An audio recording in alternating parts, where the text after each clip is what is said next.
Well, hello. Well, we're back in intercom mode, as it were. We sort of swap between lots of different subjects, but we've had Rom and ClearCom and Johnathan on several times, and it seems like every single time we have them on, we intend to talk about Agent IC, and we tease it a lot, and we never quite get to it because by the time we've talked about every other technology, it's oh yeah, and then you can put it on your iPhone. So today we're going to do a deep dive into that and a little bit of LQ, which you need at least an LQ to get Agent IC working, and we're gonna finally find out how to do this here. We've been doing these webinars now for 104 days, and this is our 73rd show, and most shows are 2+ hours long, and all of them are, almost all of them, except for one or two, are available on for video on both on YouTube and on our website. So if you want to go back and look at the 15 other times Rom has been on our show talking about ClearCom, they're all there. You can ask questions of us with the little question section on the GoToWebinar control panel, and or make comments or whatever you want. And then also in there, there's a generic handouts from ClearCom called ClearCom World Tour Class Syllabus. So you can get that. That's not anything we're going to be directly talking about today, but it's a great reference of everything in ClearCom, both from the learning standpoint, but also from their equipment standpoint. So we've got Rom Rosenblum, who was born with a ClearCom in his mouth, a silver ClearCom, and it's a terrific resource at ClearCom. And Johnathan Sorensen, tell me, Johnathan, what did you do actually at ClearCom besides keep the whole place together? That's team effort on that side. Applications engineer, so we do a lot of on-site work, kind of the face of the technical side of things with the customer. So solutions, troubleshooting, system implementation, anything from a friendly phone call and a chat to talk about intercoms to system design and infrastructure. Terrific. Well, I'm going to turn it over to the two of you, and remember, just Agent IC. I'm going to come back on if you start talking about something else. Well, we're going to talk about LQ a little bit too. So that's fair enough. That's fair enough. Because that's tied to all this. There we go. Yeah. Okay. Good. Hi. So first of all, kudos to Pete and Kelly and Mac and everybody over at the Practical Show arena for doing this. It's for the love of the game, and it's awesome. And I think Pete is a little bit concerned about being unpretentious, but I am unencumbered with decorum, so I will say you can, if you like, go ahead and donate to the Practical Show people. They are supporting all of us, and we like to support them too, as we do. Also reiterate the fact that if you have some buddies who might be interested in this subject or any subject that are on the Practical Show web sites, they've got a great archive constellation of incredible stuff to see. So go to www.practicalshow.tech, and that's TECH, and in the archive area you can see all the webinars that have been recorded there, and it's awesome. So I also want to thank Johnathan Sorensen here for helping us out today. And Johnathan has a broadcast background, and he's, unlike me, I'm old and in the way, and I'm still entrenched in tube technology. He actually knows all the new stuff. So in the beginning of the show and at the end, we'll have our email addresses, and you're always welcome to email questions to us, and we're happy to talk to you anytime. And speaking of questions, over in the right-hand side of your screen, if you hit that little right arrow to bring out the all the settings stuff, there is a chat section, and we encourage you to type your questions early and often, and we'll try to get to as many as we can. You know, this is for you guys and gals. And Rom, the questions we're going to be monitoring are in the questions section, not in the chat session. So we may I'm not sorry. see Is things there a in the question chat. section? I don't see a question. Yeah, there is one called questions. Yes. Okay. Apparently, I see. I have a cool guy presenter GUI here, not. There we go. There we go. Okay. Sorry about that, and thanks for correcting me there, Yep. Pete. So yeah. So please put your questions in the question area, and we don't mind taking left turns here and there. So we're going to start out by talking about a product that ClearCom makes that's actually pretty cool. And it is the platform on which this particular version of the mobile client, which we call Agent IC, and there you see a depiction of what it would look like on your phone, tablet, or, by the way, you can see, if you take a look at that tab in the upper left, it says BlueStacks. Now, this is not a mission critical app, but it's very, very handy.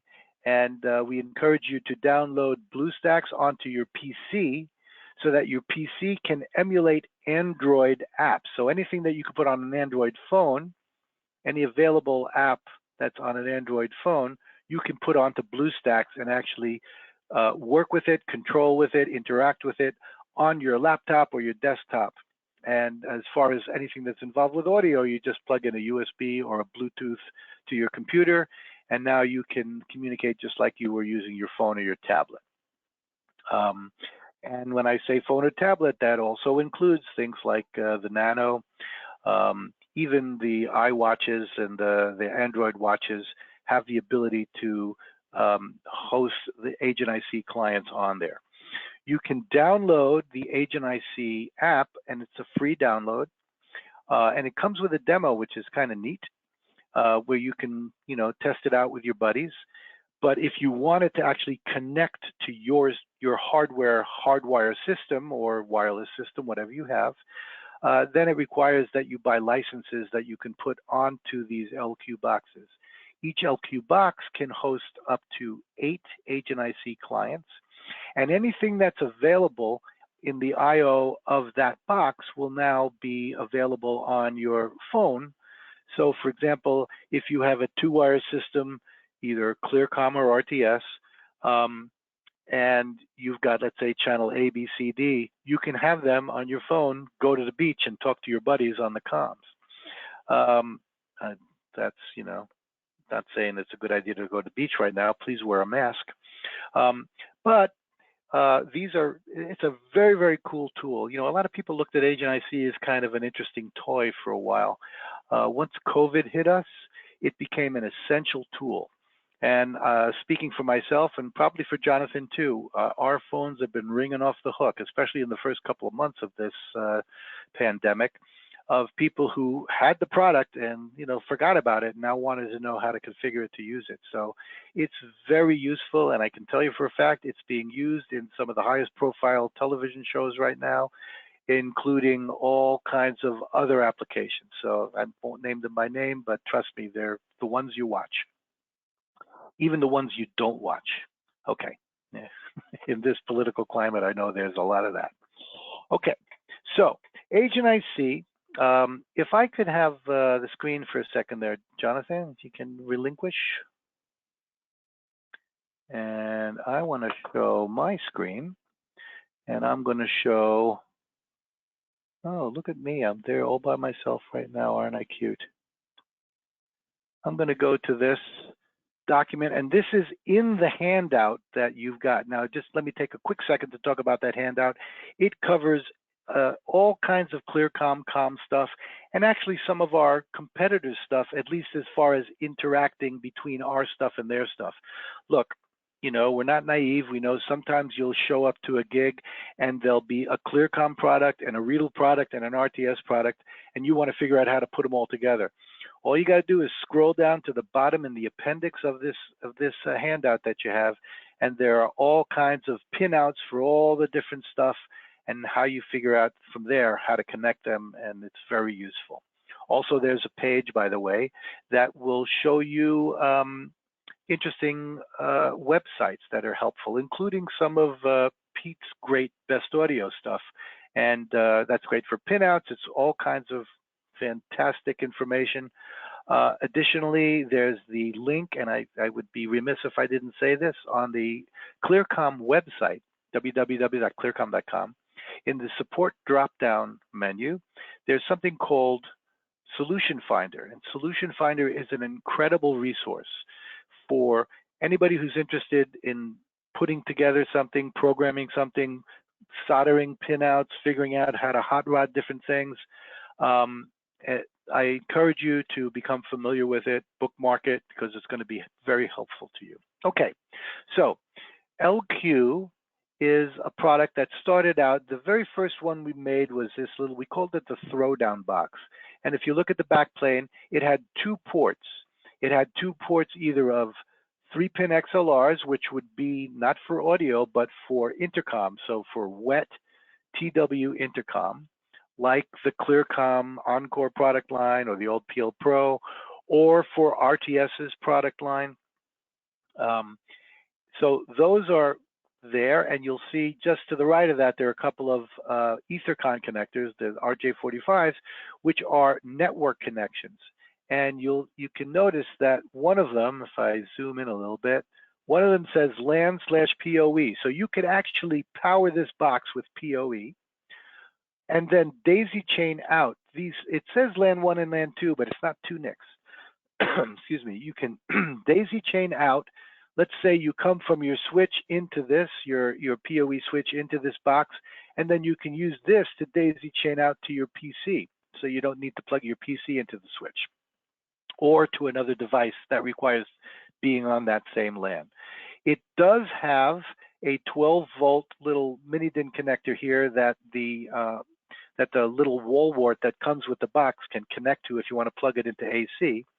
When you plug it into AC,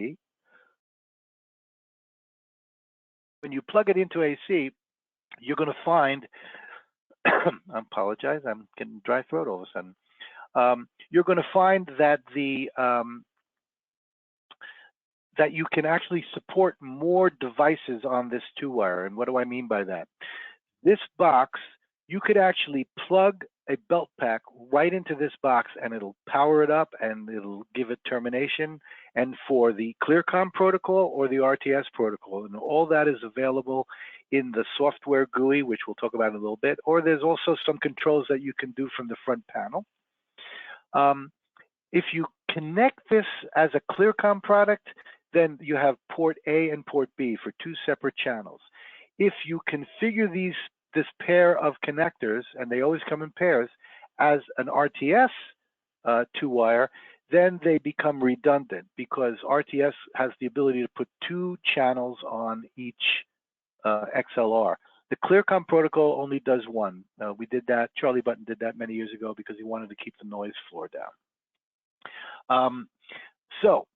But I'm saying you can plug either a ClearCom or an RTS belt pack, depending upon how you've configured this, right into this connector. Also, we have a product down here. You see it has DB9s. These are for 4-wire or standard line level audio in and out, and there are 2 ports of it. But additionally, it gives you GPIO capability or relay capability. So if you wanted to, you could take a 2-way radio and configure it. You know, you could take the listen. Typically, it's on the lower end radios. There's a 3.5 millimeter tip ring sleeve for the listen and a 3.5 millimeter tip ring sleeve or tip sleeve for the talk, and you would wire those to the appropriate buttons here, and we'll show you what they are. Well, not buttons, but posts. And then you can also, depending upon which radio it is, you can connect the wiper relay with the normally open pin, and when you hit a talk and a call signal on a belt pack, you can now talk to a radio, and that's anywhere in the world that's connected to. So these can connect on a network, or they can connect on the public internet. We'll talk about that in a little bit. The other form factor of the throwdown box has these 4-wire connectors. They're RJ45s, and we did that because we kind of ran out of real estate. We'd have to put 4 XLRs here for input and output for each channel. So we use RJ45, which is kind of standard for us on 4-wire at Clearcom, and other companies do that also. And the pinouts are all shown below. After a while, we also made some of these 1RUs that had, of course, they had more real estate on the back, so we could put, for example, here, this has 8 4-wire ports, and of course the 2 LAN ports. This one has redundant power supplies. This box will not work on PoE. We also make one that has 4 2-wires and 4 4-wires. Additionally, we make one that has any combination of these with 2-wire, 4-wire, or the DB9 connector, and they're useful for different applications. Okay, so that's what those are. They connect. Yes, please. Will the boxes set on RTS mode work TW Clearcom? They will work at TW Clearcom if they will work at TW Clearcom. However, they won't get call signal on both channels. However, if you configure the ports as RTS, and you on the new belt packs, the 700 series belt packs, they've got little dip switches that live underneath the belt clip. I believe it's dip switch number 8. You can select that, and then in that case, that belt pack will now act as an RTS 325 belt pack would act, using hypersonic call instead of voltage call. So then you would get the call signal on both channels. Depending upon your workflow, a lot of people don't necessarily use call signal, so maybe it's not important. But for those who need call signal on both channels, you would configure both of these as RTS, and you would configure the belt pack as RTS, and then would be able to get it. Okay. All right, so we connect these via IP network. We can have up to 6 of the LQ boxes in one ring in an IP network. Again, either a VLAN, or it can be configured as, again, we'll talk about this in a little bit. It can be configured with an external static IP address. If we open up certain ports to the public internet, now anywhere in the world, I can take my box and go to the hotel room of the King of Siam because he's an agoraphobic and won't leave, but I need to do a show there. I could take the DSL connector that's in the hotel room and plug it in. Once I've previously configured my ring of LQ boxes, it will handshake and talk directly to the master unit that we've designated as a master, and we'll talk about that a little bit. There is an OLED display on the front panel, and as we said before, there's this little area here that allows you to navigate from the front panel. But once you've connected, and by the way, it will show you the IP address of the device, and if the screen goes black and goes to sleep, you just press one of these buttons, it'll wake up. You can type in the IP address in your browser, and as long as your computer is on the same subnet, it'll open up the GUI, and we'll talk about that in a little bit. So we link devices by making one a master and other members, and we have some statistics here that we'll talk about.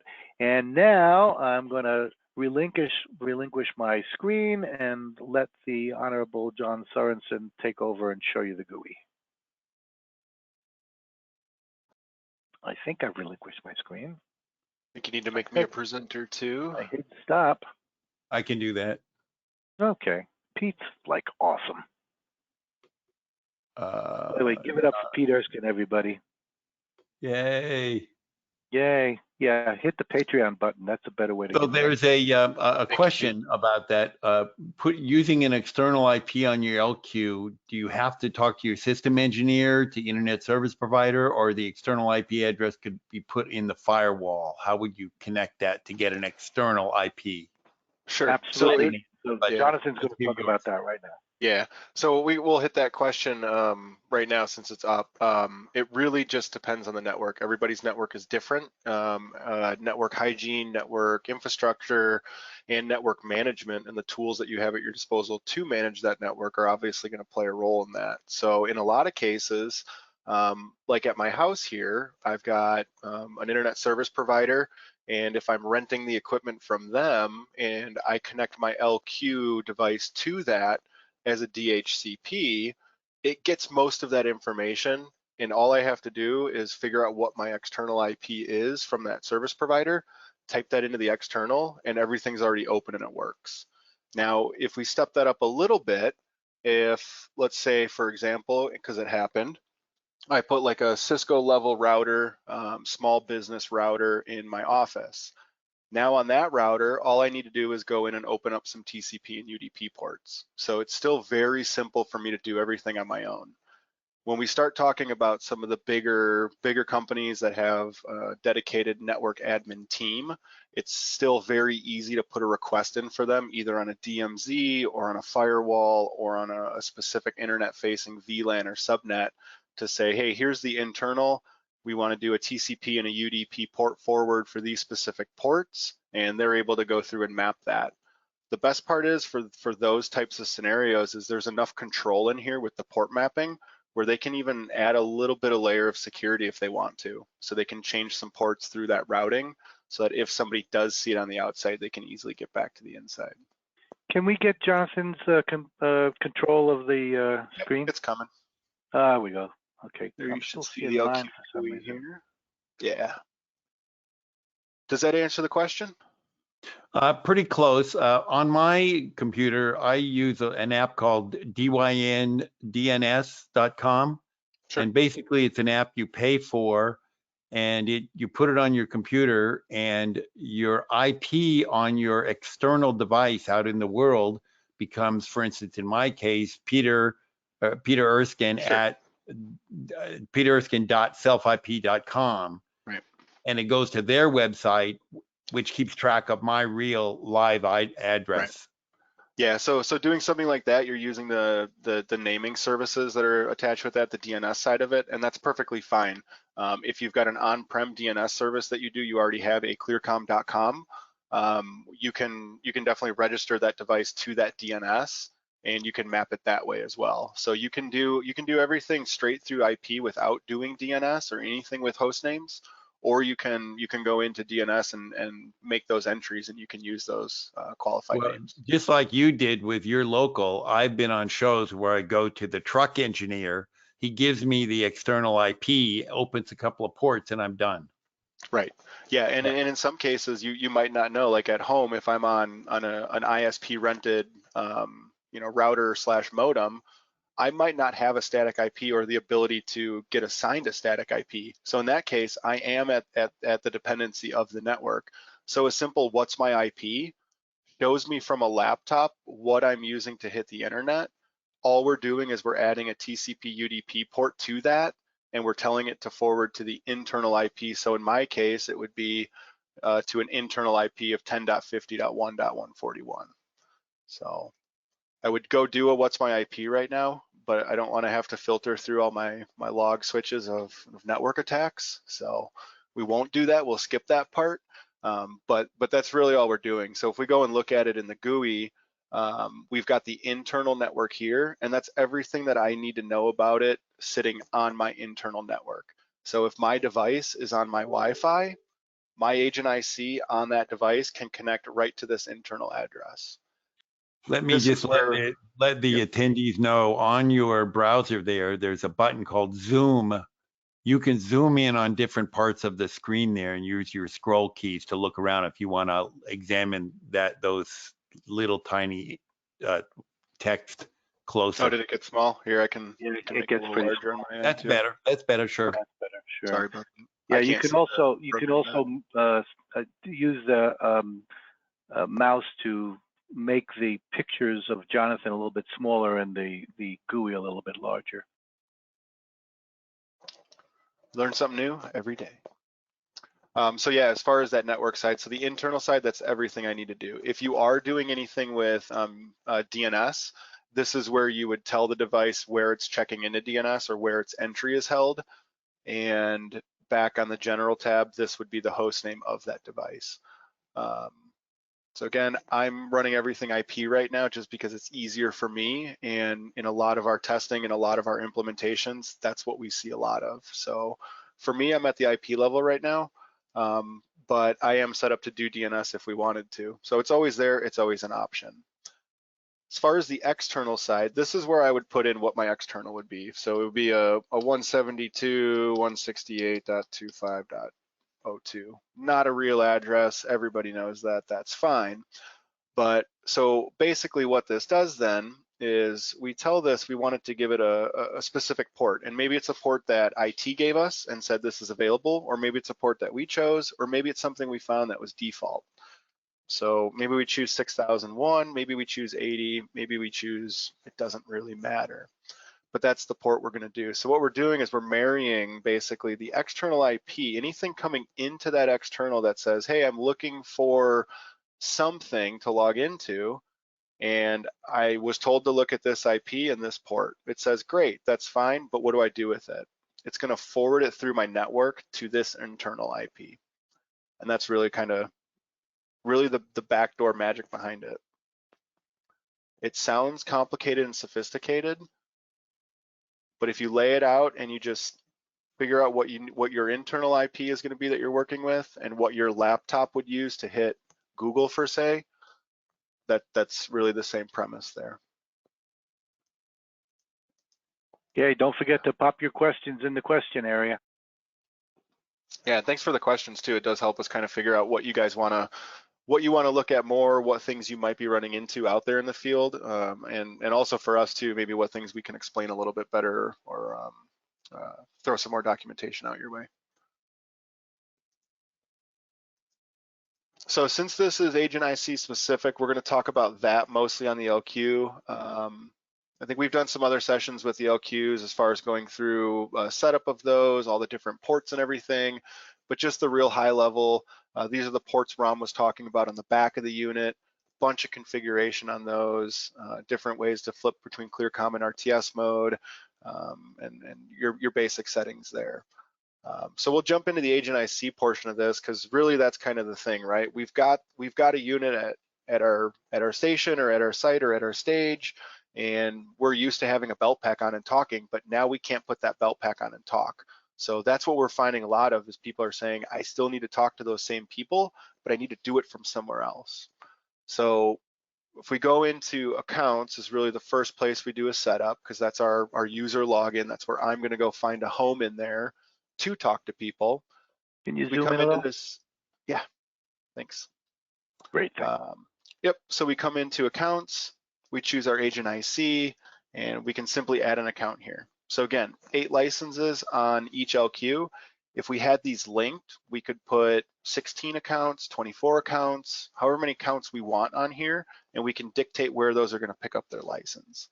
So I've got 1 LQ on here, we can have up to 8 accounts on here. So maybe we'll make one for Rom Rosenblum. We give it a user ID, which is what we're going to give Rom. So maybe he likes it to be his first name. We can give him that, or it could be anything we want. If it's a generic show, we could call it AIC2. It's really up to you on how you want to manage that. Password, you can leave it blank. I prefer to put passwords in just so I know I have something set there. Our default role is what the look of the app or what the layout or the key sets are going to be when we log in. So we haven't created any of those yet, so we can leave this as none. But what this allows us to do is it says, okay, when I log in, do you want me to be able to select a role or pick up a role? Or do you want me to always log in with the same role? So we'll talk about the differences there once we create those roles. And then the LQ assignment here is basically, again, is where is it going to log into, or where is it going to pick up its license? Basically, where's the seat for that client going to be? So if we had another LQ attached to this in that link master, link member protocol, we'd be able to see it underneath, and maybe we could use those licenses as well. So it's a way to expand it beyond just the 8 that the one box can hold. One little note I should add, if you don't mind, the user ID is case sensitive, so just and as is the password. So just a little note on that. Yep. And we see it a lot of times too. You know, keep in mind that it is a ClearComm product connecting to a ClearComm product, so there's inherently some security there. There's some level of protection there. But we see it sometimes too, where some people are like, I don't need a password, but other people are like, I need a password that's something like that, right? So it is nice to be able to have that level of security there. Keep things simple, but also too to kind of lock things down. Could you explain a little bit more about external IP addresses and what actually do you put on your account? Because there was an internal and an external section. Which one do you use normally? Sure.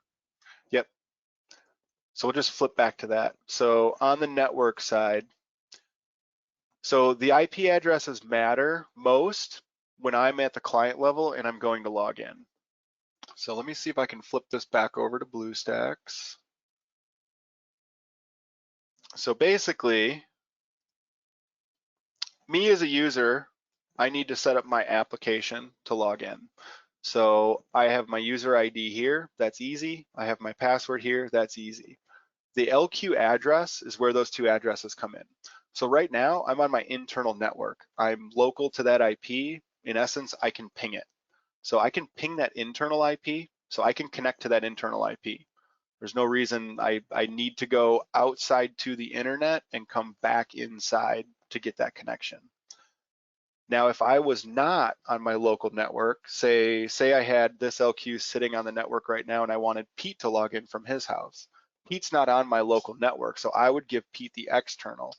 Pete would then type in the external, whatever it ended up being here, and that's the IP that Pete would use to log in. So that's kind of the difference between the external and the internal. But what the LQ does is when it's forwarding that packet or when it's listening for that announce to come back in from a client to log in, it knows about that external and the internal IP, so it can listen at both sides. Does that explain it a little bit better, Pete? Yeah, I think that works good. The distinction was the two different things, internal, external. Right. Okay. Did that explain it though? The external is the one when he has to connect from another remote point. Yep. Yeah. So if you're just using Wi-Fi on your local area network coming out of your switch, you don't even have to put an external address on. But you know, we've all gotten used to the fact that I can take this home with me and log into Agent IC. It has to be on the public internet to be able to get an LTE connection out there. So in order to get the public internet out, that's when we start talking about that, or if we're going over a wide area network, that's when we're talking about that external address. By the way, one thing I just wanted to backtrack a quick second. Dave Zamet's question about the TW ClearComm as per TWC 104 on the LQ, you could certainly take two channels, A and B, configured as ClearComm, and put them into a TWC 104, TWC 701, whatever muxer device that you're using, but it would all remain within the ClearComm protocol when you're going to a two-channel RS 703 or 603 or 503. That, because it's still the ClearComm protocol and because ClearComm uses call signal as the vehicle to excite and engage a call, there is voltage on pin 2 as well as audio. So when it's set to ClearComm mode, we actually turn off the call signal on channel A because it's always getting that voltage from the 30 volts. When you go to RTS mode and you're not using the TWC 104, but you're actually calling it RTS coming out of the LQ product, and you've configured the 700 series belt pack to mimic an RTS belt pack, only then would you see both call signals be excited on the belt pack. All right.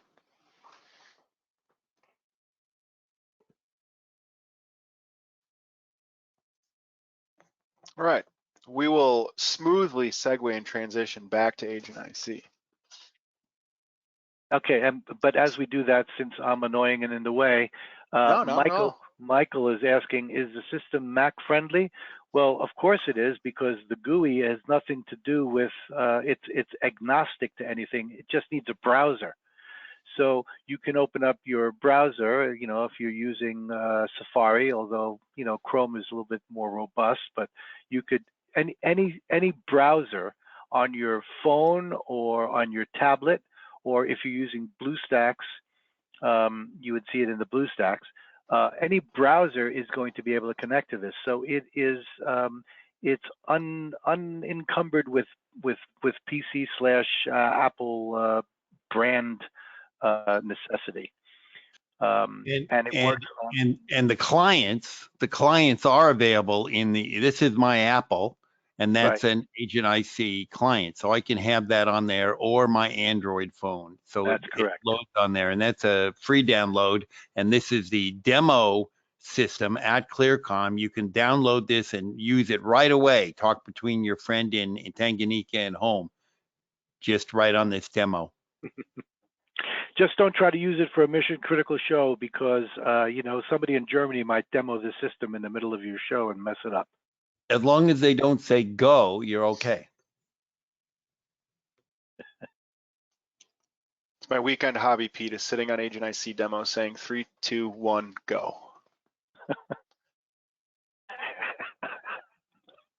All right. Okay. No, appreciate the questions again. Keep those coming. I'll keep an eye on the thread as well here. All right, so back to the account side for the Agent IC. So we've gone through, we've set up a login or a couple seats for people to come through. So we're pretty much good at this part. We could go through and create 8 of them or 16 or whatever, but we'll go with 2 for right now. So like I mentioned before, then the next piece is really the role. So once the device comes and logs into the unit, we need to give it a role. We need to give it a look. We need to give it something that lays out that client for them. So if we come into the roles here, we can choose our Agent IC list here, and we can add new roles here if we want to call it something new. So maybe a specific role for me, or we could give it a specific or a generic name, like an AIC1 role. Can give it a description for you if you're doing a show, for who it is, what position they are, side stage left, anything like that. And then once that's there, we can come in here and we can modify this. So again, we can change the name from up here if we want to. Same thing, just a different place to do it. We can also come in here and change these key sets. So we haven't talked much about channel configuration or anything so much. See, Andrew, I just saw your question come in. I'll let Ram read that and bring that in. But yeah, so we haven't talked much about channel configuration and anything. That was really done mostly in another session here. But the basic premise or background there is you'd go into the channel, you would marry your 4-wire, your 2-wire ports into a channel, and then we make those available on Agent IC so people can physically talk to those ports. So if we want to, we can change the layout here. We can assign a different channel here. If we wanted to, we could add more channels to that device. You do cap out on some devices of what you can actually see. So just bear in mind, if you are on a tablet, it's going to raster a little different than if you're on a cell phone and can slide. Same thing with BlueStacks. Watches and smaller devices, even more limited. Again, it's at the kind of the mercy of the real estate there. So, but again, we can kind of build this out however you need to. And then from there, if we log into this with our BlueStacks, we would see this key set taken on that app. So if we want to, we can actually see that now. If I want to make sure I log into that and get that role every time, I can come into my login here and I can choose my default role to always be that AASC1. And I can say always use the license on this box. Yeah, So and each box can only have 8 Agent IC clients living on it at any time. If you need more than that, you need more boxes. You probably don't need that whole screen there. Yeah, but while we're seeing that, Andrew Morton does ask a question, and I'm a little unclear on this, so you may have to elaborate a little bit more, Andrew. He asks, I've encountered an issue where users get dropped off Agent IC, and just prior to being dropped off, the username is duplicated, and that's where I kind of start to lose understanding here, what it means that the username was duplicated, and then they are dropped off from the GUI/system. They, of course, then have to relog into Agent IC at that point. And he asks if we've encountered this issue before, and is there a fix or a workflow to prevent this from happening? Not really sure I understand that question. So, Andrew, if you want to elaborate a little bit about what that duplicate means, it might be helpful. How many channels can be accommodated by Agent IC? Well, again, go ahead, Johnathan. Yeah, so the channel count on Agent IC is really dictated to the channel mixing engine of wherever it's hosted. So if it's hosted on an LQ, you've got 12 channels in the background really that you can mix things around in or make things happen in. And you also have a list of directs that we have in here too that you can do a couple things with. So again, it's more limited on the mixing engine of what it's hosted to. So if you're finding that a few channels or a few party lines aren't enough, if you host Agent IC on our Eclipse HX systems, you can do a lot more with them. So on an Eclipse HX system, Agent IC becomes a panel. So you can do a lot more with it as far as assigning anything that's in your Eclipse system, a party line, a group, an IFB, a control, a trigger, a stat key, anything like that. Now Agent IC can do. So LQ is a great starting point for introducing Agent IC into an existing intercom system or adding it to an existing intercom or maybe expanding that system. But if you are looking for like a true native kind of intercom system on your phone or on your device, you're really looking more at Agent IC being hosted on an HX system. So, Mr. Sorensen, I hope that answered your question. Adam Sanchez is asking, and this goes right to where we're going. If we change client's configuration on the fly while they're using the app, does it automatically update? So this GUI, when you click it, it happens. So I think what we can do is we can log in here. So we can see now that it populated those channels that we laid out.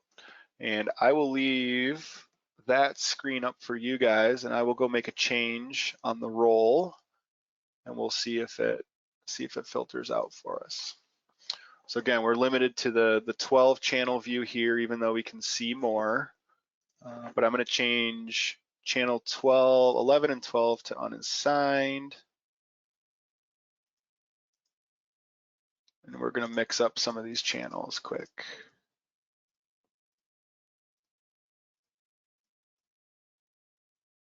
So I'm also seeing, while we're waiting for that, Andrew has sort of given us a little bit more insight. He says, according to his question about it dropping off, the name is seen twice on the assignment page on all the channels that the user is assigned to it. So I've never seen that. Yeah, it's almost like a double instance of a login. I have not either. Yeah, that's an interesting one. Yeah, Andrew, I would. Oh, go ahead, Ram. No, you're going to tell them about logs? Yeah. No, I was going to recommend open up a support ticket, support@clearcom.com. We could look at the version, maybe look at some support logs with you and try to figure out, maybe it's a version consistency pattern or something. But no, that's not normal to see. Yep. Yeah. But you see that once he's changed this. Yeah. I don't know. BlueStacks. You do need a reset. Yeah, well, BlueStacks does need a reset. BlueStacks would need a reset. Your phone would probably change right away. Yeah. General rule of thumb is the layout, is there. A refresh is always good just to repaint the screen anyways. And you'll notice we're seeing a call, which is that blue light kind of an icon, and a talk for each of those. Do you want to see? Yeah. I was going to talk about that, but yeah, perfect. Okay, we can go into that next. So, Ram, if you want, explain what's here, and I'll mouse click for you. Yeah, sure. So on the left-hand side, we see that blue. That's a call signal. So if somebody engages a call signal, you're going to see that on your GUI. On the right-hand side, you see there's a microphone icon, and if we swipe across by putting our finger down, or if we're using a mouse, pushing and then sliding towards the middle and letting go, we can latch that. If we just push and hold and then let go, that's a momentary. So I could just push to talk, okay? But if I want to latch it, I swipe it towards the middle. Now you'll notice it says channel 1, and it shows you that green little arrow over there means you're listening to the channel. But you'll notice right now when the microphone is at a normal state, there's no little triangle there. But when you engage the talk, you'll see the red arrow come on. So you know that is talking and listening. Now there are 3 little zeros right below the channel, the CH for channel. That takes you to the back page of that channel, where we've populated it, in this case, with a listen. And you have that slider there that allows you to change the volume just for that channel. So you can mix your channels to your liking. If you've got some crazy producer screaming in your ear on channel 1, you can turn that down. And the soft-spoken graphics operator on channel 3, you can turn that up. So you can do your own mix that way. Also, you'll notice that there's an empty space over there on the right-hand side. You can program something there too, something like a remote mic kill or leave it blank. Some people like to put the listen on the front page along with the talk and leave the call signal, which they don't use very often, on the back side of that label. All that's configurable in the GUI. And let's jump into the GUI and talk about that quick. Yeah, sure. So with those being configurable, and this is the section that Ron was talking about. So if we choose that specific key set, so say we're looking at channel 1, and we wanted to add, or I guess we can just go through top to bottom here. We can change the actual key assignment right from the GUI, super easy, just with drop downs. So for what Ron was saying, if you want, most people like, that classic kind of intercom look right from the front login. So we can make that primary left key to listen. The primary right key, we can make the talk, or we could move it around. We could make that the call, or however we want to run that. And then here with the secondary keys, this is where we can set these to be really whatever we want on those. So as he said too, maybe a remote mic kill. So if we set those that way, let me refresh my BlueStacks and send you over that way. We'll go take a look at what that does on the app itself for how it looks and behaves. So now when we're looking at channel 1, let's see. There we go. Can you guys see that? Yeah, good. So now when we're looking at channel 1, it looks very different than 2. So we still have the same functionality there. It's just our listen's different. So we can still swipe this if we want to latch it. We can do a momentary listen. So that's a really nice benefit of moving that listen onto that front. So I could, if I wanted to in my show, bring myself in and out of maybe say a party line or a PL that's on channel 1. So again, I can swipe to the middle here to latch it on the listen, just like I can on that talk side. I can still hit that 3 button and I can get over to my call and I can get to my RMK. So if I've got things on and I need to come in here, I can do those functions from that sub page as well. Question, you're using this BlueStacks on a PC to run the Android version. What do you do on a Mac? So it's really, I guess we should backpedal a little bit. So we support and we recommend Agent IC being native on the devices. So downloading it from the App Store, from Google Play Store, or wherever. The BlueStacks, there's a number of different emulators out there that run Android and/or iOS emulators. Again, it's so hard for us to look at compatibility across all the versions between Windows versions, BlueStacks versions, Agent IC versions, back to the LQ version. So we can only look at so many things in our test windows. The BlueStacks, if it works on Windows and it works for this, it's a great tool to kind of get you by. Again, we're not going to tell anybody to put this in a mission critical situation. So there is a native window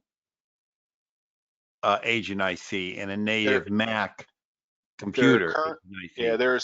There's currently no native PC or Apple OS agent IC. Oh, okay. They're all device. Yeah, they're all device. So it's iOS Apple and it's Android platform right now. So the BlueStacks and these emulators that we're running are really just for demo purposes. A lot of people are running them on their own good faith, understanding that there is a compatibility there. And if Windows pushes an update that forces BlueStacks to update that we didn't know about or haven't prepped for yet, you know, obviously in this world of technology with things moving so fast, those things happen and people are aware of it. But again, we just want to make sure that like the BlueStacks and the emulators and the PC and the Mac versions, those don't come from ClearCom. So if it works on Apple, great. If it works on PC, great. But we are working on things to put something native on those platforms. What do you mean they don't? You mean the BlueStacks doesn't come from ClearCom? Right. That's correct. Yep. Right. Is there an Apple stack? There very well might be. I haven't done any emulation on any of my Macs with Agent IC. I'm sure there's emulators out there. You have to find an Android emulator for your Mac computer is what you're saying. Yeah, I'm not sure if there's any iOS emulators out there that'll do that. I'm not a Mac guy, but what the BlueStack does is it emulates a Android platform. I would imagine somewhere in the Apple world there is an app that would emulate what you can do on your phone onto your Mac PC. Right. Yep.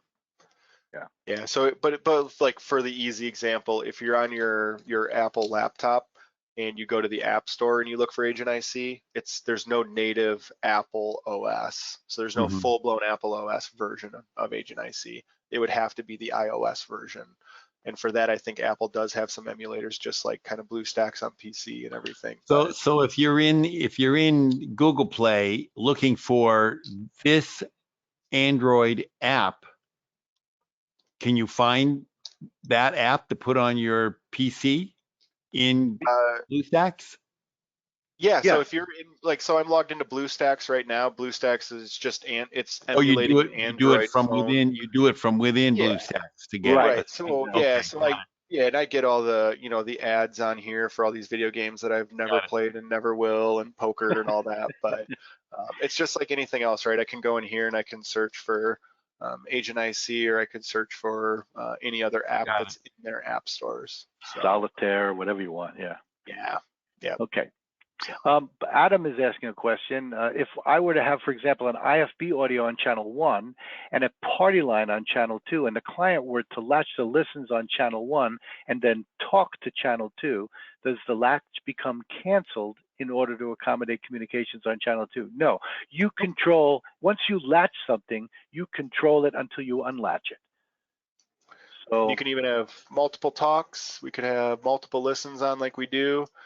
Or we could turn a listen off and talk to that channel. Everything's at your fingertips there. Yeah, it's all configurable by the end user, and each client can be configured. So let's say I give my talent an IFB and a channel 2, which is the production channel, and a channel 4, which is the videotape intake people or the news desk. So they can, when they're not on the air, they can talk to those channels.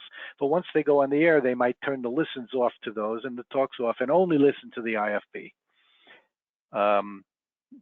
So but the shooter might want to listen to the IFB just so he or she can hear what the talent is hearing, but make it kind of quiet, but also listen to the camera conference, the production conference, have a channel with the video shader, and a channel with his buddy who's back in master control so they can talk about the ball game.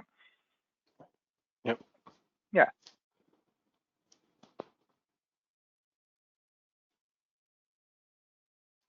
Okay, we have a ClearCom challenge right now. Ask questions. Type them in. We want to answer them. Danny Skarka, I know you got a good question out there.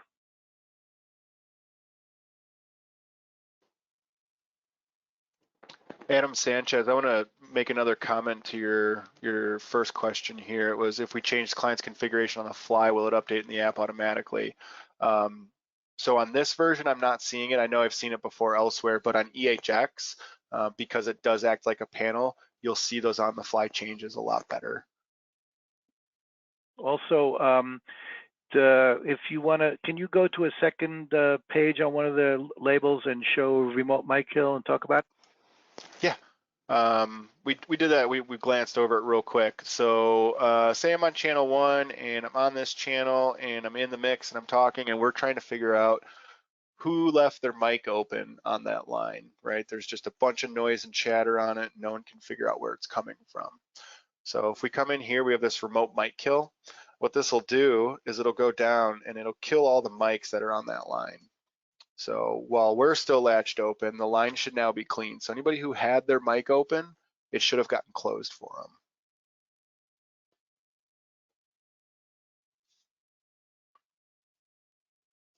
And that's a good feature to put in more of a engineering or a producer or some sort of system admin level. You know, give them the ability to go in and do an RMK if things get hairy, but maybe don't give everybody that RMK so they can't turn the producer off. If the producer does that, hey, I'm gonna latch and I'm gonna close agent, you know, I'm gonna put the agent IC in the background and I'm gonna go look at my show rundown and I'm gonna switch through this other app and I'm gonna look at my program feed coming back through this other tablet, and you know, they might have a lot going on. So it's really good to use that GUI. Again, if we flip back to the GUI side here. Yeah, you don't want to give it to the utilities or the rail guys or the, yeah. Yep. So it would be really good havoc here. Yep. So if we just replicate this real quick, we'll call that the ENG. Right, so between these two roles, we might want to say, okay, so for channel 1, we want to give the ENG the ability to do a remote mic kill. So we're going to give him a secondary or her a secondary button that says RMK. So now they have the ability to go in and do an RMK. But on the utility profile, where it's going to come in and look the exact same for this person, the only thing that they're going to be missing is that RMK. Since they don't know it's there and they probably don't know what it does, it's a good tool for the engineer to be able to quiet up everything on that line when they're asked to and needed to. Yeah, they probably think it's one of the Kennedy brothers. So, you know, another thing to keep in mind, you know, we've all had to program things for executives, you know, panels or belt packs, and we don't want them talking on the channel. So what we might do for the executive is just take that talk away and only give them the listen so they can listen in, but not disturb the show. Yep. So we'll go make a couple changes on some things here, and we can, you know, look at that back end in the actual app to see what those look like. So maybe we'll say channel 4 is our private channel, and we don't want that executive to be able to talk on it. So we're going to set that to not set, and maybe they don't even need to be able to call because we don't want them to do that. But maybe they got that belt pack and they want to see some light flash. They want to be able to push a button and say they did something. So maybe on channel 5, we give them their primary left key as a call. Again, they don't have a talk. We can give them a listen there, that's fine.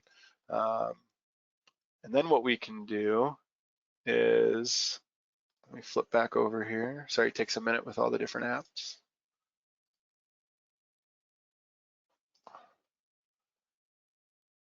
So then what we can do is they can come in here. It's a little finicky. There we go. Well, you look like you're watching a tennis match. Yeah, sorry. No, it's many windows and it won't let me share if there's something over it. So we can come in here now and they can come in and they can, you know, listen on 3, or sorry, they can listen on 4 without having anything at their buttons. They're not going to screw anything up with what they're listening to. And if you want to, you can tell them, hey, tap this button over here on 5, and you can put another belt pack or another device or a base or something in front of them, and they can see some light flash. At least gives them some pride that, you know, their money went into some system and they got to see that it can do some cool things outside of, you know, running the show and doing everything that's important for your normal job. So yeah, if I could take a second to give a quick little use case. If you look at channel 2 right there, you see on the left there's a talk, and on I'm sorry, the left there's a call, and the right there's a talk. So let's say on a channel, you have a channel that talks to all the ushers in a house of worship application, let's say. So you can talk and engage the talk, and you'll be talking to that channel. But now let's say you latch that talk and you're talking on the channel, but you want to, from time to time, be able to remember that DB9 connector that we had on back of some of these guys that can talk to radios. When you engage the call signal, now not only are you talking to all the ushers, but now you're talking to the parking pastors who are outside on radios, to be able to respond to them when they talk on the channel and tell you that there's a big traffic jam and an accident, so, you know, hold the service for a while. So you want to be able to respond to them so that you hit the call signal, and that will engage the key to the radio to talk back to them. yeah, another good use case for that is obviously in those live events too, you know, hey, end a show in 5 minutes. Everybody knows it's like, okay, grab the radios, let's grab everything we need, get the tool bags, and get lined up, get ready to go. Exactly. Plus, we can program in what we call events that will allow us to be able to trigger GPIOs or relays. There's a DB15 on the back of, let's say, if you're connecting this to a FreeSpeak device, you could trigger something out of that access point to be able to light up some pyro or make a switcher move or play some a video clip off of a digicard. Yeah, and I guess while we're talking about use cases, we can talk about, you know, kind of the difference between channel 1 with what would be the listen and the talk versus channel 2, which is the call and the talk. So let's say JS, this role is a stage manager. Channel 1 is my general party line for everybody to jump into. So I can come in here, I can listen to what everybody's doing, I can see pre-show if anybody needs a hand with anything or whatever. As I get closer to the show though, I'm not really concerned about the tech stuff maybe. I'm only Can you concerned change about the getting names of those channels? Yeah, I absolutely can. Yep. Let me change those quick. I guess we can show that. We're going to skip some of that stuff for this session, but let's show it. So if we want to change the name of the channels, we'll go to our assignments tab. I like to do the show all connections. And even if they're empty, I like to see them all. So channel 1, we could call this maybe prod PL. So that's everybody's production PL. And channel 2, we could maybe call SM counts if we want to, you know, completely separate that out for this example. So and by the way, now, you'll notice as he selects a channel, it gets encircled with an orange box. That means that's the channel you're working on right now. yeah, so if we click around, that's the channel we're looking at. While we're on the page, if we wanted to add, say for our prod PL, we had an analog party line system that we were interfacing to. We would have that port set up, add that to the channel, and now everything that's said and listened to on the prod PL is going to mirror down on that port as well. And the AC1 is the single app that's programmed into the system.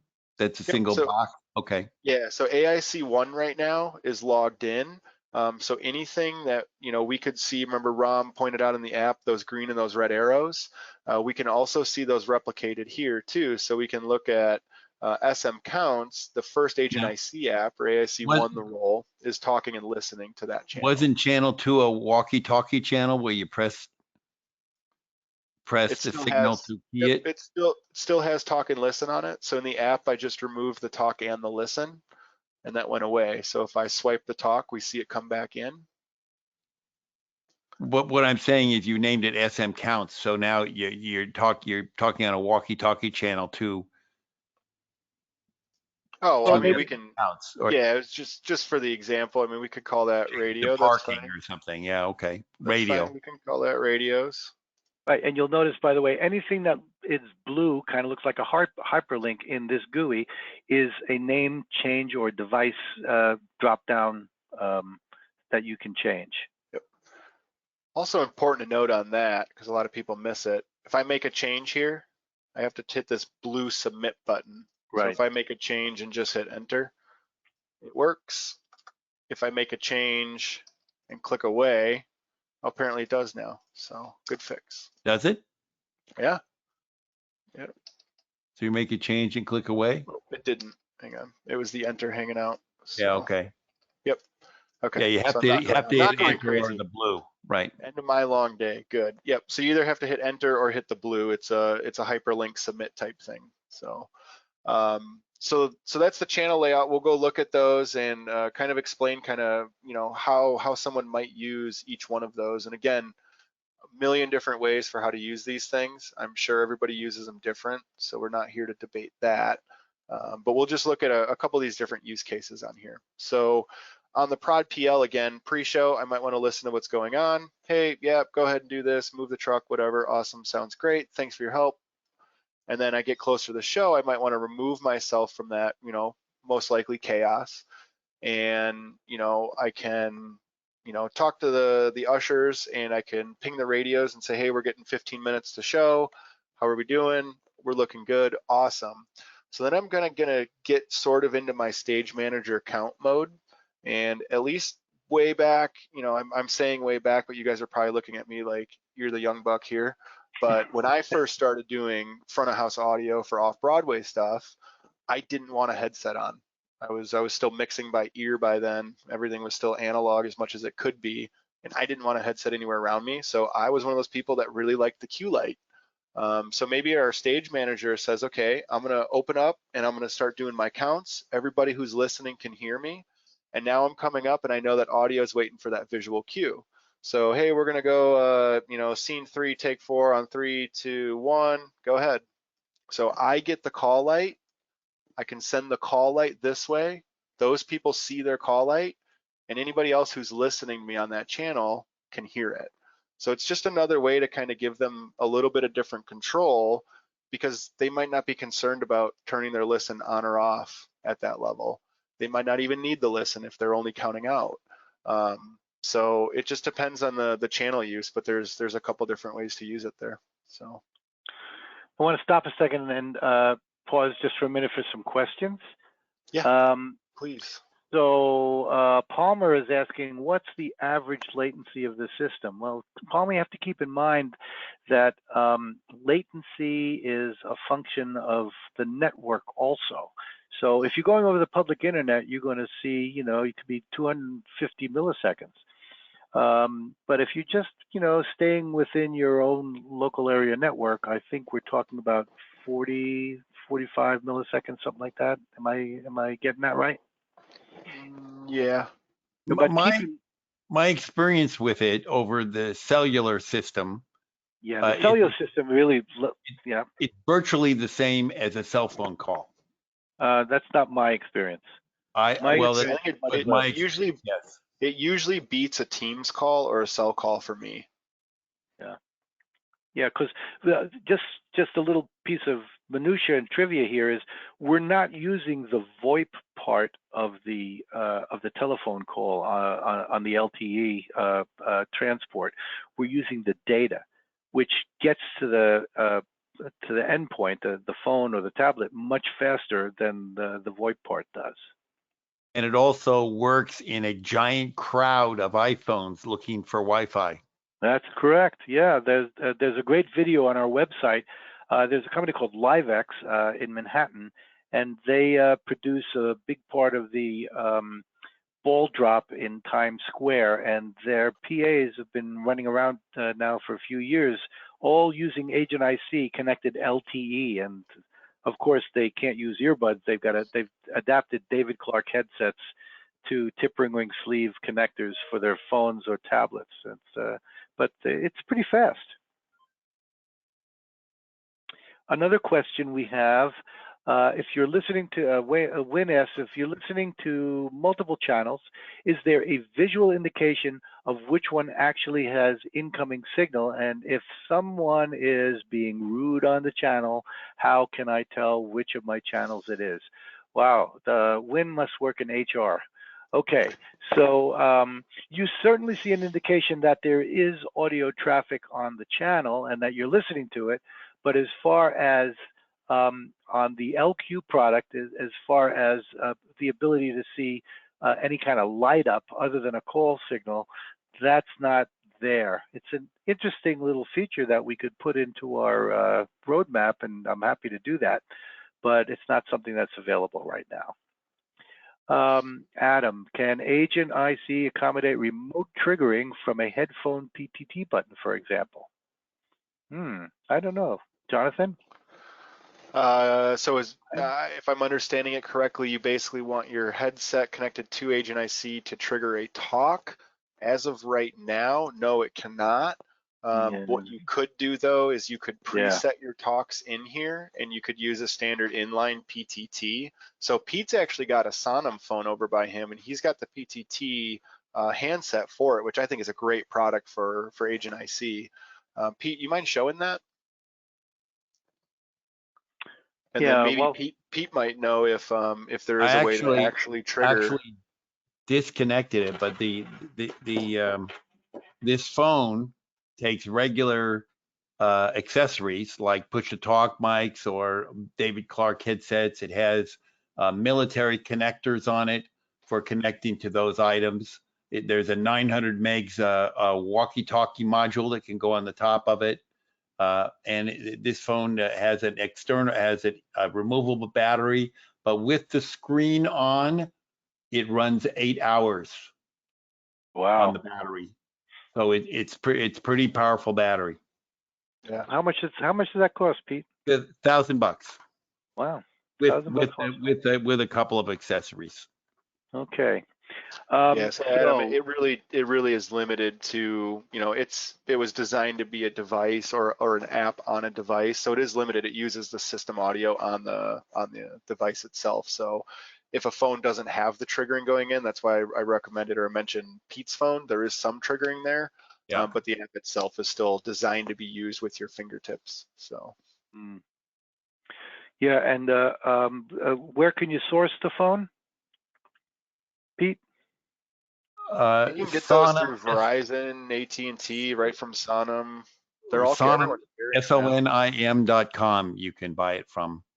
I would recommend buying it directly from the manufacturer, so you're not locked into a vendor. It does have 2 chips in it. 2 what are those chips called? CPU, SIM cards. Oh, SIM cards. Yeah. SIM cards. However, they have not enabled the second SIM card functionality yet. So eventually, hopefully, they will enable that. They're a brand new company. They've only been around a few years, but all right. But they have the 2 slots, so there'll be a firmware update at some point. Yeah. Okay. Yeah. Definitely.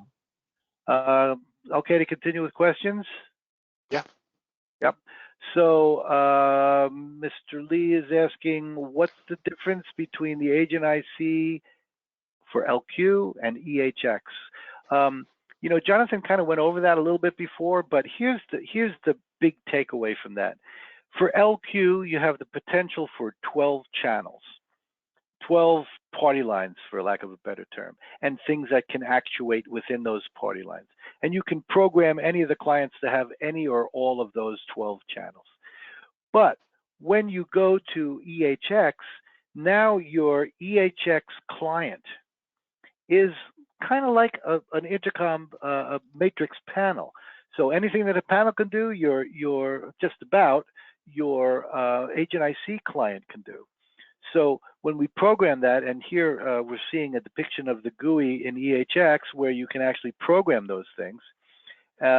You can program actual IFB interrupts. You can program a whole spate of controls or all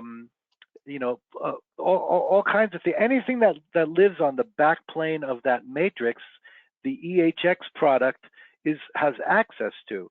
So in LQ, I have 12 channels, but on an EHX LQ client, I can have a point-to-point to different panels, or a group, which would be a stack of panels, and be able to talk to any of them point to point. So I don't have to embarrass myself talking about the crew when I'm saying uncomplimentary things and risk the chance that somebody else might be listening to that channel.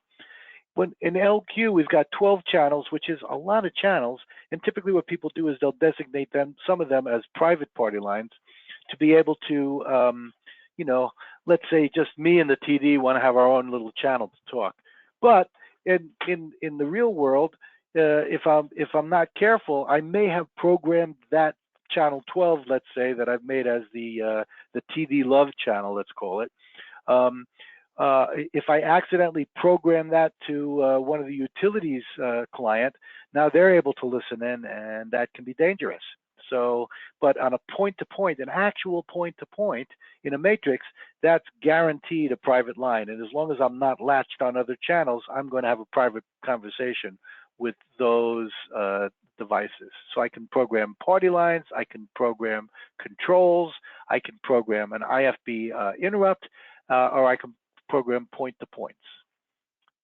Okay. Yeah, while we're talking about some of the differences between Agent IC and kind of what you can and can't do between LQ versus EHX, the other things I wanted to show too is kind of a little bit more control over key sets from EHX. So particularly like on IFBs, what we're finding right now is different uses for that Agent IC throughout the day. So in the morning, they might be listening to the return of the IFB. In the afternoon, it might actually be the anchor who's using that that IFB at home, so we can turn like destination listen on. So that basically flips it around so that they are, if they swipe the listen key on their Agent IC, they're hearing what would be in the talent's ear. There's also on anything, there's different activation controls, so we can do a force listen or just a listen, so we can remove their ability to remove the, or to swipe that listen, right? Yeah. So there's just a little bit more kind of granular control that you can have in EHX, as well as doing like the normal things you can in EHX on a panel with stat keys and different control levels and things like that. So the app itself looks the same, but as far as configuration, you do get a little bit more with EHX as far as real estate and control. So yeah, and obviously it's a bigger expense. You know, if you've got a small system and you just want to attach something real quick and dirty, obviously the LQ is going to be the way to go. If you've got the budget for a matrix system, then obviously you're sitting in the catbird seat. John Christie, I think you saw this, Pete. He said that there are a bunch of iOS emulators and simulators out there. Most of them are designed for people to test iOS apps on a Mac. Try app.io or iPadian, P-A-I, it's I-P-A-D-I-A-N. So those are some possibilities of emulators for Mac products. Derek asks, can you place two instances of a single channel so a specific user can have the front page access to all the channel assignment parameters without toggling to the second page? Sadly, Derek, no, you cannot do that. That would be kind of neat. Yeah, if I only need one channel, but I want to see both the front page and the back page, I can only have one label for that channel.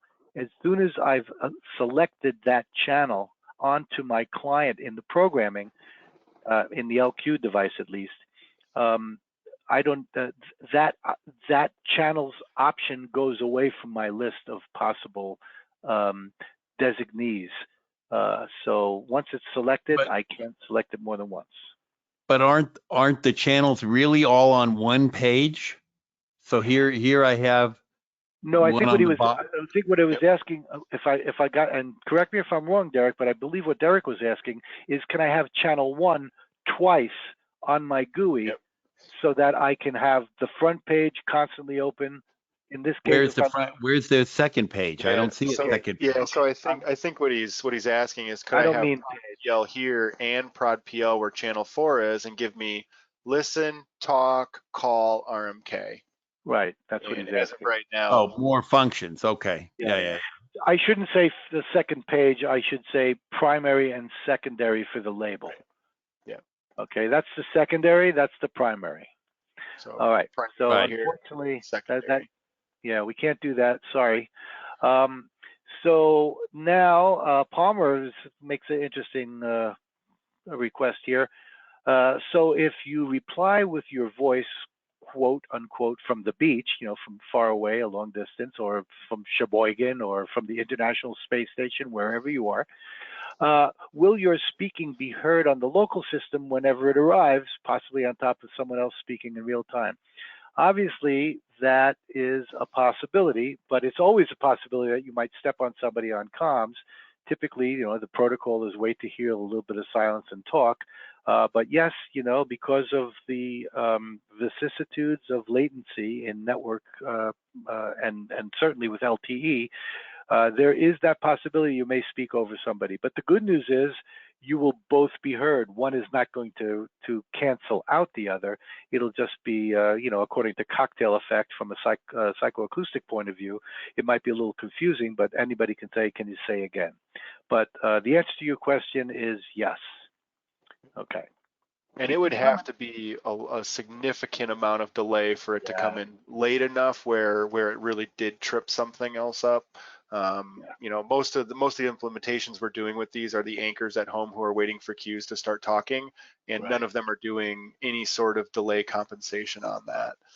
It's not like the old satellite days where you're waiting, 6 seconds round trip for things. So very minimal on the latency, but yeah, there is latency there. Well, so David raised that TenoShare, TENO-SHARE.com/iOS.tips/iOS-for-PC-Mac, and you can just look up TenoShare and see if you can find some more information about emulators for Macs. Yeah, the emulator thing is it can be a vast walk trying to find the right one, or trying to find something that's fun to play with. Yep, and that Sonum phone, by the way, for Stan's question, is the XP8. Okay. So a little bit more about the GUI, Dr. Johnathan. What would you like to see, sir? Well, what else we got there? We got a lot of stuff in the GUI, and we got a little bit more time that we can talk. And we remember we're talking about a deep dive here, and we're going to assume that most of the people who are listening, or at least some of them, have been around a little bit with this and want to know some of the cool little tricks. So let's just walk through the GUI real quick, starting with the overview. Okay. So there's one I've been getting a lot of questions on lately, and it's this little meter thing on the left here. It also duplicates on the upper right here, and just a few people have been asking, like, hey, I've never really noticed it before, but I'm spending a lot of time in my LQ right now, and I just noticed it, and it's starting to creep up towards the top a little bit on me. So that green bar is a resource monitor. Limited resources in these boxes, so it's a good thing as you start fully adding, oh, I can add 8 licenses, you add 8. Now you add 8 accounts. Now there's 8 channels. Now there's some ports that are in those channels, and now you're adding a couple more things in, whereas before it was probably a pretty light use. It's a good place to keep an eye on that resource monitor. If it turns orange, give us a call. If it turns red, back something off. Yeah. So yeah, and also keep in mind that we don't only support Agent IC clients on these LQ boxes, but also SIP clients. So you can connect to an office phone, for example. Okay, but we're on this page now, so let's stay there. Yep. So underneath is a really nice kind of overview too. If you had multiple clients connected in, say one person kept complaining about dropped audio packets, or hey, every 20 minutes I have to log out and log back in, or something like that, it'll at least give you the high-level overview of who's logged in. If you had multiple LQs here, you would see which LQ unit they are logged into, and then you're also able to see the device. Basically, we're able to pull the info of what version from the app that they're using. So we can say it's Android this version or it's iOS that version. So if we see something that's like iOS 8, that might be a big indicator for us to go find that device and maybe ask that person if it's okay if we upgrade it. You know, like we said, technology moves fast, and between the cell phone carriers, the app development side of things, and everything, you know, there was an instance not too long ago where one of the cell phone manufacturers did an upgrade and pushed a certain protocol, and it broke a lot of people's agent IC back to LQ. It wasn't something that we got a memo on that said, hey, we're doing this. So obviously we responded very quick, but immediately for us, it was like, okay, let's look. Oh, these people who are complaining about it are all on this brand new OS, but it's fine on the other. So at least was able to tell us right away, you know, that's the problem. Here's a workaround, and then we were able to push a patch out for it. So I like that. If you click on the settings there, it will take you to the role that they're logged in. So anywhere on that overview, you see the settings cog. If we see it underneath a device, we can take it there and it'll bring us to that device. Again, if we were linked, we would see the other units in here and we could click right into those. And then same thing on the roles here. So if Rom was logged in and Pete was logged in and they called me and said, hey, can you change something for me? Instead of having to go pick through the roles and find them on the list, I can come in here and I can find, you know, me, Johnathan, Sorensen, AIC. I can click on that and I can go right to my role. Question: if the LQ is connected to a Helix net over the network, can you still have agent IC on the LQ? Absolutely. It's a really good way to bring agent IC into HelixNet land. And also then, so you have a HelixNet system, which is virtually a full-featured matrix system, but less expensive. Yep. Yeah, so you're still limited to the channel mixing, the mixing engine behind the HelixNet system. But you're right, it can give you a lot more control, and you could put, you know, a director channel in there that is, yeah, like an HRM directly to a group of agent IC. So you could have front of house audio, or you could have a producer at a station in front of a panel talking to 4 people at home doing tape for them. So. Derek asks an interesting question, and I've never seen this, but maybe Johnathan has. Do you lose access to ports when resource monitoring gets too high? I don't believe you lose access to ports, but I think clients might drop off if you. Yeah, things start to, so once you get up, I mean, there's nothing that says if you get here, this will happen, or if you get here, this will be removed to protect this.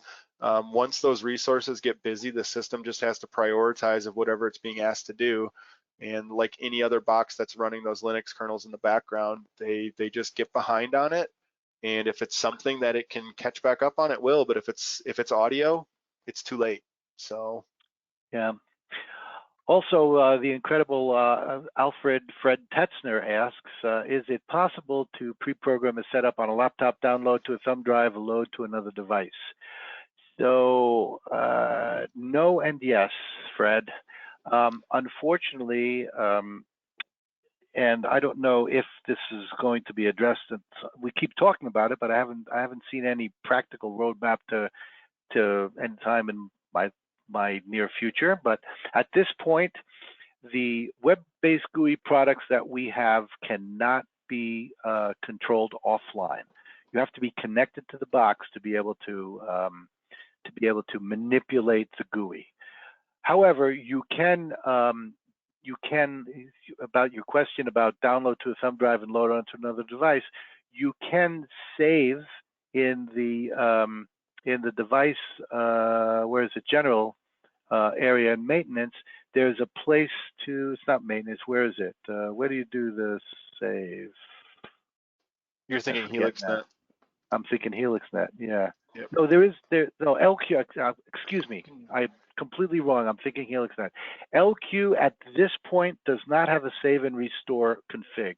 So you can't save it and then blow it into another show when you've rented another box that's just like it. However, rest assured that this has been put on our roadmap, and the busy little beavers in Cambridge, England and Montreal are working on this. I never give a target date, nor do even no one, honestly, for this one. But I know that product management is aware of this, and engineering is aware of this, and they're talking about in some future release that will be available for LQ, but it is not now. Yeah, So, there's yeah. Sorry, Fred. Yeah, Fred, I'll also offer you this too, as far as the offline configuration. There's always since COVID really kind of, prevented people from getting into their facilities and pulling a rack down to plug it in for a day to do some things. There's been this request for it. So again, we're pushing that through with product management to make that available. Until then, though, there are a lot of rental companies who have been setting these units up for people to use. I don't know who's doing it. I don't know what they're doing as far as, scratch my back, I'll scratch yours, but maybe Pete's got some resources for people who might have some units or something. So Jetwave.com has online resources for you to log on and program your whole HelixNet system, or your all your FreeSpeak system, your standalone FreeSpeaks, which then you could download the file after they're done. They'll rent their systems by the whatever hour. Hour or whatever, yeah. So it's a good way to get in, config, save it off. So yeah. Talk to your local friends. Yeah, there are a lot of them out there. Adam is asking, is there a forum or resource for seeing what patches come out and when they come out? So when we make a new release, it goes on our website. And on our website, there's actually a place, if I'm not mistaken, I think it's in either, I can't remember where they put it, but there's a place where you can actually sign up for, to get an email when a new firmware version comes out. But you can check from time to time, and they come there, and they're free. We did have one major jump about 2 years ago in FreeSpeak, where we completely changed the GUI, and it really, really made some cool changes to it. And they were charging for that upgrade. But I think everybody is past that now, and our upgrades are generally free. The firmware in general for these products is generally free. And then Derek is again asking, could the resource be the issue of previous question with the peeps getting dropped off? Could the resource? Oh, I see what you're saying. It's possible. Yeah. I mean, it could be a number of things, and that's why I recommend, maybe getting a hold of support if you want to before you even call them. If you go into the unit, go to device, do support info, download that. It might give us an idea of what's there. And we could also look at too. It could be anything, right? It could be a phone refreshing on the Wi-Fi or the network, getting a new DHCP list. I mean, it could be. There may be something on Solution Finder also about that. I will say this, and this is somewhat important. On the boxes that are either with the XLRs for 2-wire or the RJ45s for 4-wire, on those boxes there is, I believe it's a single chip. And if you had 8 agent IC clients, you're not going to max out. You're fine. But if you have 8 agent IC clients and you've also licensed 8 SIP clients on that box, plus you're trying to connect to a matrix's via IVC32 card or an IPA card, now you've run out of real estate for the CPU to be able to process well. So in a case like that, it may really start to drop off.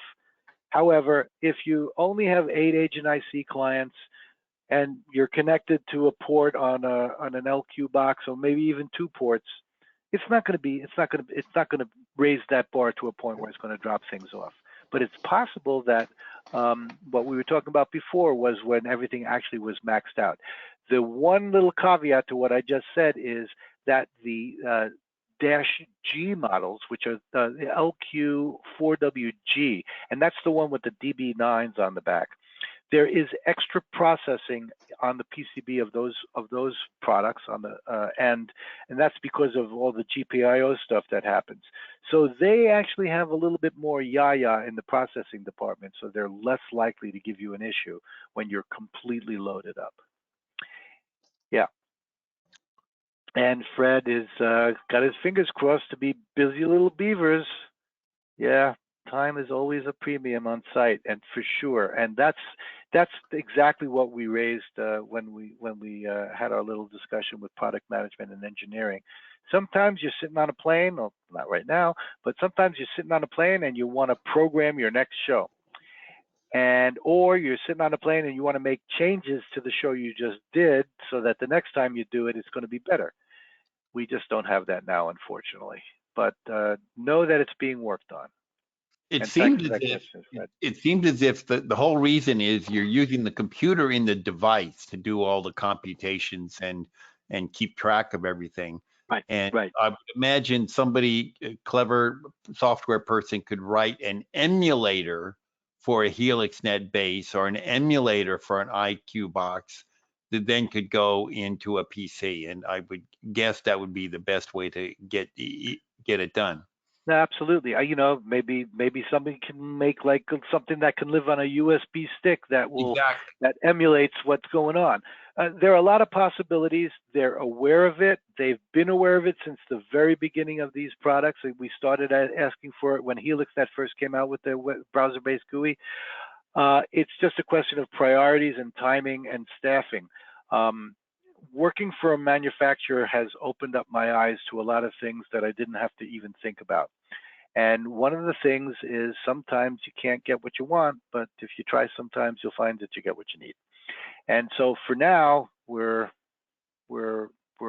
made the use case for it where we're actually imagining that it's going to come to fruition in our lifetime. So yeah, we got that and going that's for the us. big thing too. I'll echo Ram on that one. It's, you know, we want to make sure that that tool is available for everybody, but at the same time, we don't want everybody to have to go get an IT degree so that they can download, you know, virtual VMware and know how to install Linux kernels and do FPGA flashing and all this crazy stuff. So we want it to be something that you can click on and open. So it just takes a little bit more time. So. Right. Yeah.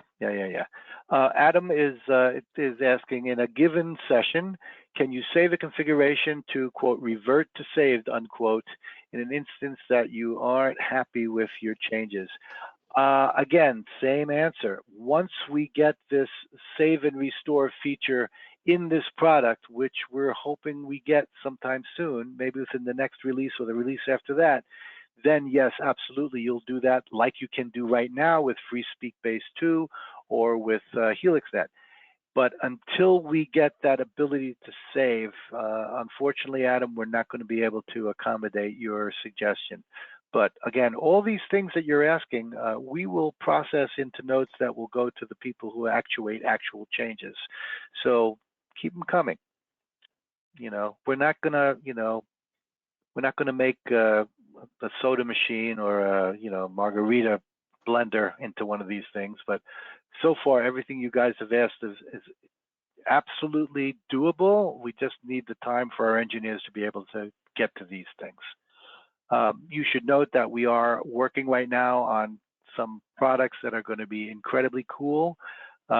We're busy working, making ClearCom socks that we can pass out because we're going to knock yours off when this comes out in the near future. But for now, these guys are pretty much working on that. They're working on a new version of EHX, which will be out very shortly, which will do some very cool things. So they're not, eating bonbons and watching Netflix. They're busy doing things, and we just need the resource and the time to get these great suggestions actuated. But thanks for them. They're good ones. Remember, we were you for a long time, Johnathan and I. So we feel you. License costs and use time frame. That's a great question, Stan. So at this point in time, an Agent IC client, retail, and again, we're engineers, we don't do sales, and we're rarely given a price sheet to look at, but I believe it's somewhere around $400 per client, and I think there's a price break when you buy a block of 8. Time frame at this point right now, so get your orders in, folks. At this point, they are perpetual.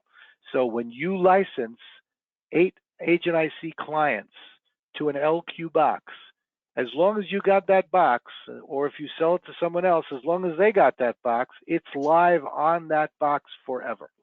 And we'll make sure too, while you're saying that license code does live with that hardware. So a lot of people want to, hey, I want to use 6 on this box for this show and 4 on this box for the other, and then 8 and 2. The licenses go to the hardware. So yeah. So the only solution to move around is actually changing your logon on your device to get onto another unit. No, once it's on the unit, it's on the unit. But as far as your I mean, if I wanted to use a port on another LQ box, I just have to use a different logon. Right. And by the way, that's why we have 2 of each of the profiles that, and we're making plans to make more of them in the future, so that you can have 2 profiles that you don't have to type everything in each time. It'll remember it for you. Where is that? The profiles at the very top, that drop down profile, LQ1, LQ2, EHX1, EHX2. And where do you select the 2 profiles when you're programming? I'll show you. Okay, you select one here. Right. We'll see it here.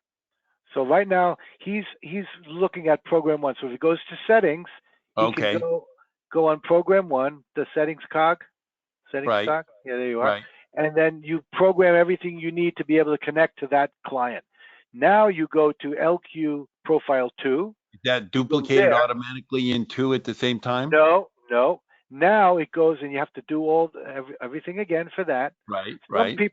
Some people who don't use the profiles like to leave one of them open to always have the demo, so they can go and play with their friends who just downloaded it. Right. And are using only the demo, but they use one of the profiles as their active one. But if you regularly bounce back and forth between camera guy and audio guy, God forbid you should commingle like that, you can, there it is, those are the profiles. You can actually program one of the LQ profiles or EHX, either one. You can program one of them. If you touch that top button, you'll see all 4 of them drop down. You can program one of them to be the camera guy and all the credentials that the camera client needs to load. And the other profile can be the audio guy or gal or person, or however you want to, whatever pronoun you want to use. And then you can log out of your camera profile and log into your audio profile. I don't quite understand why it's 2 of 2. Why isn't it just 4? Well, because the profiles are different for LQ and for EHX. Oh, okay. So there's 2 profiles for HX, 2 for LQ. Got it. That's correct. Yeah. That's correct. And you should know we are planning to make more profiles in the future. We had a big request from Major League Baseball.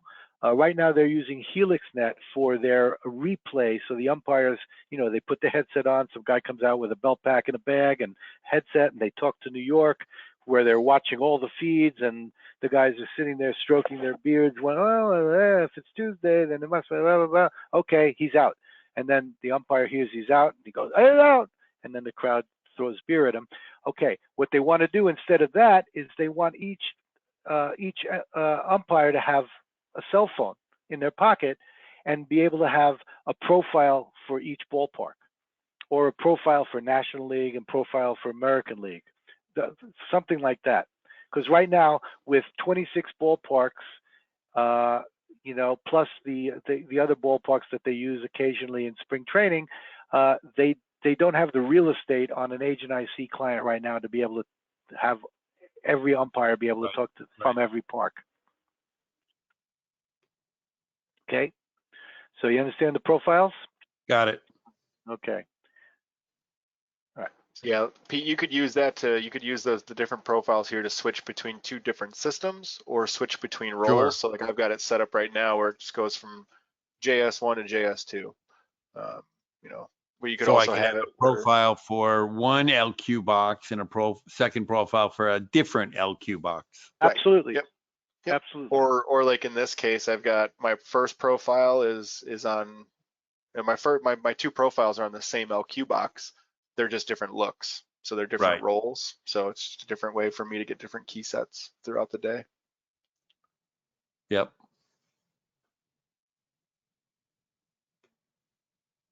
All right. Well, I think we've officially put the entire audience to sleep, because I don't have more questions more coming questions.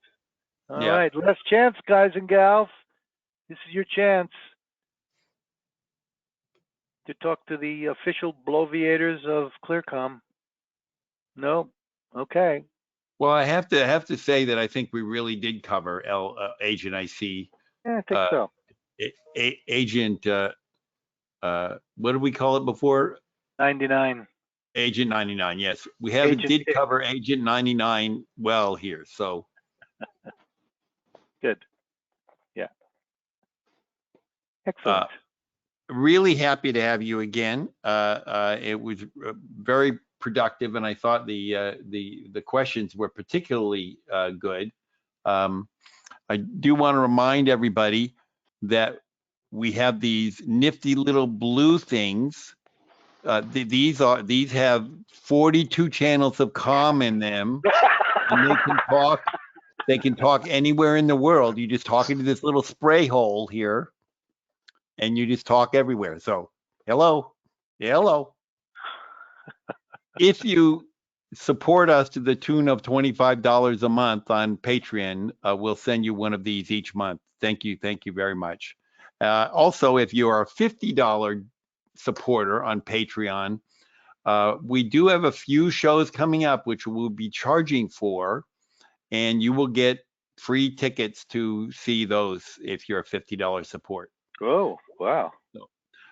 Thank you so much for again for being on here. And this particular free show will have a video posted online by tomorrow. So if you missed everything we talked about, you can watch it over and over again, just like you're watching Netflix right now. Yeah. Exactly. It's the West Wing of the comms guys. Or something, yes. West Wing, I think, is a particularly Is that obvious. controversial? No, but I think it's clearly what comm is all about. Yeah. Exactly. It is. Exactly. It is. So the entire world can go do their shows everywhere and be very productive, but they can't do it without comm. Right. That's Exactly. right. Exactly. Stay calm. Stay calm. Exactly. In fact, I have a whole series of shows coming up called Keep Calm with Pete. COMM.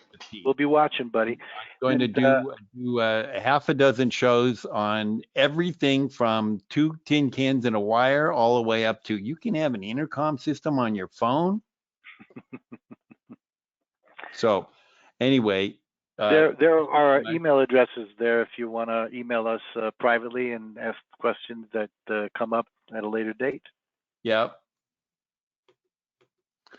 Somebody just said, is it possible to pre-program a setup on a laptop, download to a thumb drive, and load to another device in about 10 years? We answered that. Not 10 years, but it's coming. It's just going to be a bit. Any day now. Any months now. Yep. Well, without an NAB or an AES to introduce things, obviously manufacturers are not doing any work on their product whatsoever. So we'll just have to wait, right? No, they're doing work. They're just doing other things right now. We have I think more work than ever. Yeah, actually, really. We're certainly busy. That's really terrific. I would hope so. And one of these days we'll get all our answers in the mail. Well, thank you very much for being here again. Have a great week, and we'll talk to you on the next ClearCom show, which ought to come maybe tomorrow at 8 a.m., 7 a.m., 6 a.m. Ooh. No, actually, just kidding. No show tomorrow. Okay, I'm about showed out, buddy. You got it. Bye-bye. Bye-bye. Happy 4th. Thanks, Pete. Yep. Thanks, everybody. Definitely.